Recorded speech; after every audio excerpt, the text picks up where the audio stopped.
ఎందుకు బ్యాడ్ అవుతాయంటే మంచి సినిమా తీద్దాం అంటే కొన్ని కమర్షియల్ సినిమాలు తీసినాక ఎవరికైనా రైటర్ కావచ్చు డైరెక్టర్ కావచ్చు నాకు మంచి కథ రాద్దాం మంచి సినిమా తీద్దాం 10 మందికి పనికి వచ్చేది ఆ 10 మందికి పనికి వచ్చేది ఆలోచన ఆడికి ఎప్పుడైతే వచ్చిందో అక్కడి నుంచి నాశనం స్టార్ట్ అవుతుంది.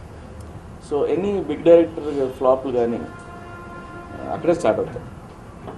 సో వాళ్ళు దాని తర్వాత వాళ్ళు కమర్షియల్ డైరెక్టర్ కాదు. సో అందుకే మంచి సినిమాలు దిగుని ఉండదు. షాక్ అవ్వకండి, మీరు విన్నది నిజమే. కావాలంటే రివైండ్ చేసుకుని ఇంకోసారి విందాం. 10 మందికి పనికి వచ్చేది ఆ 10 మందికి పనికి వచ్చేది ఆలోచన ఆడికి ఎప్పుడైతే వచ్చిందో అక్కడి నుంచి నాశనం స్టార్ట్ అవుతుంది. సో ఎనీ బిగ్ డైరెక్టర్ ఫ్లాప్లు కానీ అక్కడే స్టార్ట్ అవుతాయి. సో వాళ్ళు దాని తర్వాత వాళ్ళు కమర్షియల్ డైరెక్టర్ కాదు. కరుడు గట్టిన కమర్షియలిస్ట్ మాట్లాడితే ఇలాగే వికృతంగా ఉంటుంది. కానీ బాధపడాల్సిన విషయం ఏంటంటే this is the straight from Puri Jagannath, the zen director in our Tollywood. ఇక్కడి నుంచి ముంబై దాకా మన పేరు నిలబెడుతూ వచ్చిన ఒక దర్శకుడు ఇంత బాధ్యత లేకుండా ఎలా మాట్లాడగలిగాడన్నదే మింగుడు పడని విషయం.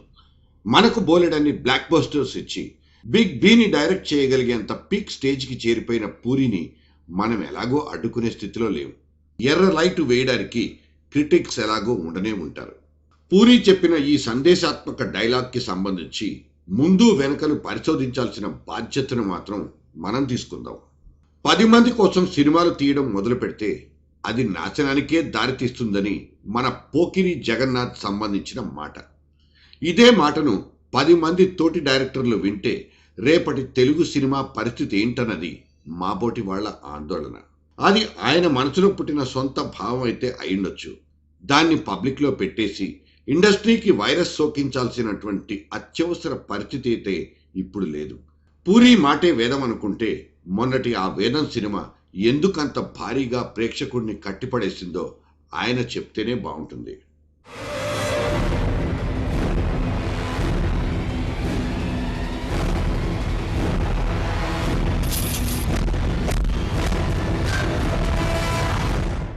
పూరి మాటలో పస లేదనడానికి ఆ నలుగురు మీ శ్రేయోభిలాషి లాంటి ఖర్చు తక్కువ హిట్ సినిమాలు సాక్ష్యాలుగా నిలబడతాయి. అంతకు ముందటి సప్తపదులు, శంకరాభరణాలు కూడా గుర్తొచ్చి నిలదీస్తే పూరి గారు మీ దగ్గర బదులుంటుందా? నువ్వంటున్న ఆ 10 మంది కోసమే సినిమాలు తీసి చేతులు కాల్చుకున్న వాళ్ళు నీ లెక్కలో చాలా మందే ఉండొచ్చు. కానీ యావత్ భారతాన్ని కదిలించటమే కాకుండా కష్టకాలంలో బాలీవుడ్ని ఆదుకున్న లగాన్, తేరే జమీన్ పర్, 3 ఇడియట్స్ ఇవన్నీ సందేశాత్మకాలేనని పూరికి తెలియంది మాత్రం కాదు.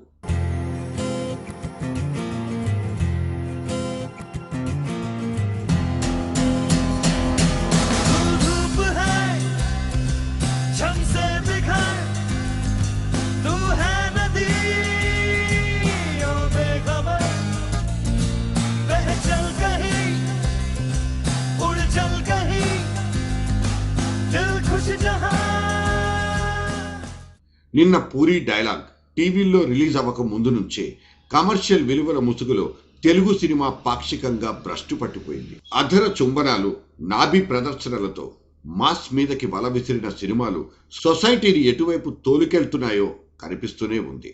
వన్ సైడ్ లవ్ల కాన్సెప్ట్తో సీక్వెళ్ల మీద సీక్వెళ్లుగా రిలీజ్ అయిన వరుస సినిమాలు ప్రేమోన్మాదపు దృశ్యాల్ని పెంచి పోషించాయంటే కాదనే వాళ్ళు ఎవరుంటారు? పూరి జగన్నాథులకు సమకాలీనుడైన రామగోపాలుడు కూడా నుదురు నోటితో ఎప్పుడూ బాధ పెడుతుంటారు. టాలీవుడ్ టెర్రరిస్టుగా పేరుబడిన ఆయన మాటలోని దురుస్తనం కొంచెమైనా తగ్గదు.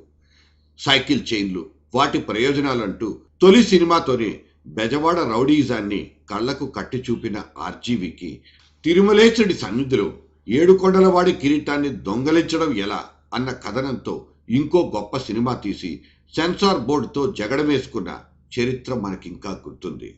వీళ్ల సినిమాలన్నీ చూడ్డానికి తప్ప ఇంకెందుకు పనికిరావు.